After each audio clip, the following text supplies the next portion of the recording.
En fait, le problème d'une démocratie, c'est que l'électeur va quand même vouloir voter, à quelques exceptions près, pour celui qui lui promet une vie la meilleure possible. Or, aujourd'hui, si vraiment on était sérieux pour lutter contre le changement climatique, il faudrait quand même annoncer un certain nombre de restrictions nécessaires qui seraient forcément impopulaires.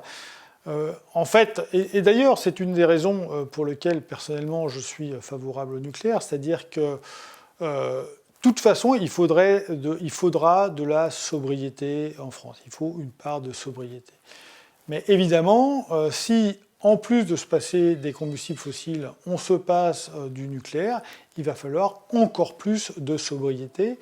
Et j'ai peur que cette encore plus de sobriété soit complètement invendable dans le cadre d'une démocratie. C'est-à-dire que les gens ne vont pas l'accepter. On peut dire aux gens, bon, bah, votre voiture thermique, c'est terminé, à condition de leur dire, bon, bah oui, mais on a des voitures électriques qui ne sont pas beaucoup plus chères, ou même qui sont au même prix. Si par contre, on leur dit, vous n'avez plus droit aux voitures thermiques, mais vous allez pouvoir acheter des voitures électriques qui seront 2 fois plus chères, je pense que là, ça va ruer dans les brancards. Et donc c'est pour ça que, en plus de bien expliquer qu'une part de sobriété est nécessaire, il faut aussi proposer, mettre à disposition une énergie relativement abondante et peu carbonée.